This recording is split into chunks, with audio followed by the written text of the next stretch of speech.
Alright, let's air some grievances. Okay, welcome to my channel where I make probably my favorite and least favorite video of the year. I'm going to run down for you the worst books that I have read or the disappointing books that I have read this year. I'm going to start with the preface that all opinions expressed are my own. You should not tag any authors in this. I'm not tagging any authors in this, and you should not let this influence you on whether you will read these books or not. However, I just want to make sure you're an informed reader. These are books that are not great. They're not terrible. I have read worse, but as I go on and the more I talk about these, usually the meaner I get. I can't help it. I just have a really mean soul. I don't know if it's the Capricorn rising or what. For legal reasons, this is, and for non-legal reasons, this is Cranberry Gingerale and nothing else, because my students still haven't found this channel, but cheers to you if you have. Alright, let's get into it. There are 6 books on this list. I don't ever go out in these worst books and disappointing books list intending to have like 10 or more books, but there are only 6 on this list today. Starting with When I Am Through With You by Stephanie Cohen. That is a terrible book. It is about a boy and a bunch of his friends that go out in the woods and they get stuck in a snowstorm. They continue to make dumb decisions for the rest of the book. I kept reading it and I kept thinking this is dumb, and then it would get dumber. It reminded me of the book Trapped, about the kids who get trapped in a high school during a snowstorm, and maybe it's something about teenagers being stupid. I teach 15 to 18-year-olds. They're not this dumb. No, some of them are, but not this dumb. It just feels like the kids aren't even running it through a filter of, is this a good choice to make, to split up to do this? Should we have a gun? Should I bring my medication? I just have questions. I have so many questions. And maybe this is a good intro into thrillers for younger people. Maybe. I will grant you that. But it feels like it has no ending. And it feels like the ending it does have is just convoluted and made to be dramatic because, oh shit, we have to have an ending.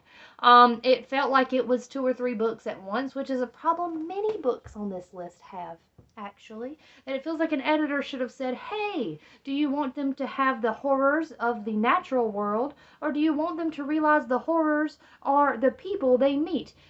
And they decided to do both and failed at both. Again, this will not be the last time, weirdly, that this particular issue happens on this list. But let's move on. The next book is Icebreaker by A.L. Grazadeh. It is a sports romance. It would probably be classified as new adult, but it's one of those new adults that suffers from the problem of having an illustrated cover that makes it look YA. And it is very decidedly not YA. While the sex happens off screen, it is a very sexual book. So just warning about that. There's something else.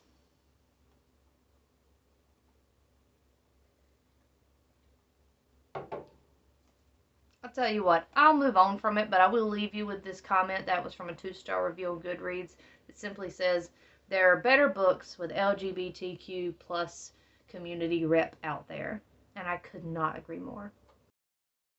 Alright, the next book is Electra by Jennifer Saint, and I have written as a note to guide me in my feedback, Clytemnestra did nothing wrong, Electra is a bitch, and I am correct, and you are wrong if you disagree with me. Clytemnestra was a wronged woman. She married this man, and he decided he was going to go to war because somebody stole his brother's wife. Let your brother handle his own shit. And not stopping at that, he decided, hey, there's no wind, better sacrifice my oldest daughter. Iphigenia also did nothing wrong. Clytemnestra then spends the next 10 years plotting his fucking downfall. Now, she is easily manipulated by a man in her life, so we are going to kind of take some points away from her there. But Electra, I'll come back to her. Let's talk about Cassandra. Cassandra, my God, Cassandra has a terrible story in every version of the myth that you read. Basically, Cassandra is a walking, like, psychic vision that no one listens to, and she is slowly, like, and inevitably through the book getting towards her death, and she knows she is going to be killed by Clytemnestra, and she's like, dear God, please, yes, just let that happen. I don't know. I feel like Cassandra was done dirty, but I don't know enough about the myths to tell you how. And back to Electra. Listen, I like my dad too. I think my dad is pretty cool. He has done some shitty things. I don't defend him with every fiber of my being when he does shitty things. He left when you were an infant. You were a toddler. You were a small child. So of course you idolized your father. Seemed to give him no kind of, like, you did bad. Finding out he killed your sister. You're like, oh, he probably needed to do that. Bitch, where? What the fuck? No, he did not have to do that. Are you stupid? And the answer is yes, she's very stupid. And she decides the villain is not her father. No, not her father. It's actually her mother. And I know there's like a psychological breakdown of this, right? Like the Electra syndrome, where like you villainize your mom to make yourself look better to your dad because you're trying to befriend the patriarchy. I think it's just so simple as that she's an idiot. I think it really is that. And this is nothing against Jennifer Saint. The writing in this book was really good. I can't listen to a character like Electra. I can't sit through a third of the book being Electra when there is nothing that she said that I was like, you know what, girl's got a point. She had no points. No points were made. She lost. I'm over it. I'm over it. Anyway, I got more heated over that than I wanted to. Again, Jennifer Saint, great writing. Gonna pick up another book by you, I promise. It's not your fault that I hate Electra passionately. Okay, the next book is, it has an audience, right? Like, it has people that will like it. And there were parts that I liked. The literary fiction kind of style of it, I liked. The nothingness that happened, not a fan. So the book is The Cherry Robbers by Soraya Walker, and I have literary horror gone wrong. Took 400 pages to bury the moral, because the moral of the story is that sometimes you love people even if they're going to be gone, because it means you got to love them for a little while. There's a quote about that. I don't want to wrongly attribute it, the quote, but it says, "Why be happy now when you know you're going to be sad later?" And the answer is because you're going to be sad later. That's basically what that book boils down to. But the problem is it takes so freaking long to get there. And it's a lot of nothing. It's a lot of nothing. The interesting parts weren't explored. One, I want more about the mom. Her story about how the fact that she was born haunted by the screams of her mother dying in childbirth. So it's like sort of tinnitus kind of thing, but it's your mother screaming in her death. Always. And she was haunted by the ghost of people killed by the rifles that her husband's family made. I get that, right? That's interesting. That is what drew me in. That is not what the novel's about. I also wanted more of the love story of our main character. It's a sapphic romance you get for like a chapter and a half at the end of the book. Why? Why do I have to read about your boring sisters and their boring boyfriends? I feel like there was another book that could have been written here that would have been more engaging and would have done more, and this just, it didn't do enough for me. Alright, I'm being yelled at, so give me a second. I'm going to take a much needed break from this, and I'll come back and tell you the rest. Okay. Break's over. Let's get back to roasting people. Alright. Next one. Great. What a great one to talk about. The House Across the Lake by Riley Sager. This is the first Riley Sager book I've ever read. So you tell me if that was a good choice. The House Across the Lake. Oh boy. What in the nonsensical mess was that? And that was the nice way to put it. The House Across the Lake is about a person who sees something across from her house, and she investigates, and then it is solved in the most bass-ackwards way you can think of. And yes, it involves possession. I never knew where this book was going, and it wasn't in an enjoyable way. It was simply because it was so batshit. I'll probably pick up another Riley Sager just to make sure this is not for me. I've seen a lot of people who like the other stuff didn't like this one. So maybe people who didn't like this one will like the other stuff. You know, maybe that transfers out.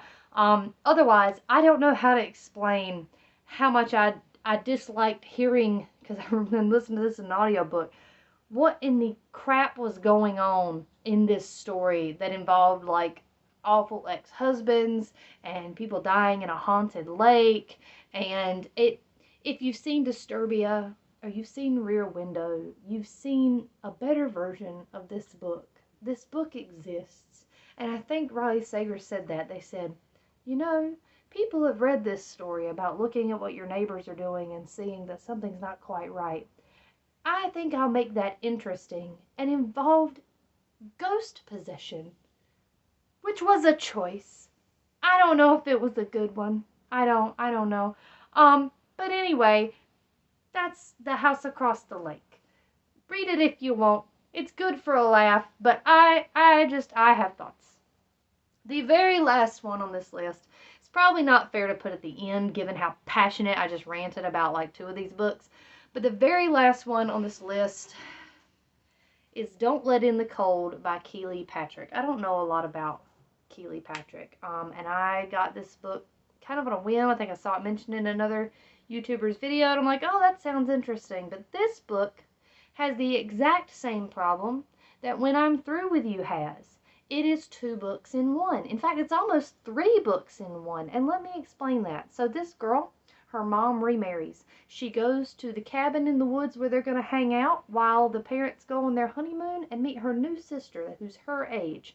That's already uncomfortable. And you think, cool, it's going to be them like snowed in and having to survive in the house and getting to know one another. No. No. No, a guy shows up asking about them, and they're stupid and open the door, so now the guys that are inevitably going to be bad guys, they know that those 2 people are there, and possibly without parents or protection. And then another guy shows up with a dog, and they let him in, and then the house burns down, and so they have to walk to some form of humanity. And this isn't a simple walk through the woods. It's the biggest blizzard. It's like a huge blizzard, so the weather is out to get them. And you're thinking, okay, this is a book about how these 2 girls, you know, they survive with this stranger on the way to humanity, and they get to know each other along the way. No, you're still not right. You're still wrong. They come across the villains again. They have murdered some people. There's a bear for some reason. And then mid-book, mind you, they see a church. They see a church with lights on it. They think, thank God, there's other people. We're okay. And there's a guy in there, and he's got heat, and he's got food, and he's so excited. He's like, yeah, I knew God was going to send you. And it's like, it's suspicious. And it turns out it is, because he thinks the world is going to end, and they are going to be the ones to survive it. And so then you think, okay, cool. I'm in a secret cult book where maybe the end of the world is going to happen, and these girls are like gonna survive it and get to know each other. No! The guy dies! It's so stupid. And then they're back in the snow again with the original boring ass vanilla villains. Oh, I don't even remember how it ends besides they like wait out the guys in the cold. They like freeze to death. Why was this not 2 separate books, Keely? Why did this happen to me? Why did I read 2 books shoved into one, like some kind of abomination fusion like you'd see in Full Metal Alchemist? Why is this like the Nina Dog version of a book? I don't know if it was made better or worse by the fact that I listened to it on Hoopla and the audio was trash. Like, the narrator did a great job, but Hoopla's buffering, where it sounded like there was like a crackling popcorn sound in the background, drove me absolutely bonkers. It was so bad. I was hanging in there trying to finish this book, and it just, again, I would pause it and go, that did not happen. That did not happen. And you've got a romance for no reason. Like, why is that romance there? I want the sisters to get to know each other. That was the relationship that was supposed to form, was these 2 girls realizing their similarities and differences. And instead, I got this random guy. I'm sorry, Keely Patrick. This is not against you. I think maybe that I would pick something up of yours again. But I don't know how quickly I'd recommend this book to people. I just don't. Okay, that was it. That was everything. I don't think I liked Callie's Catastrophe either. Ruby Dixon. I only read 2 of your books this year, which is shocking considering how many of those I absorbed last year. But I think Callie's Catastrophe was so bad that I decided I was only going to read 1 more. I think that's right. That's about it. I can't think of any off the top of my head that were so bad that I need to talk about it. I'm just going to move on with my life. This was nice. I feel like we accomplished something here. We got some stuff out. I am now going to go read something that I'm liking to sort of clear this.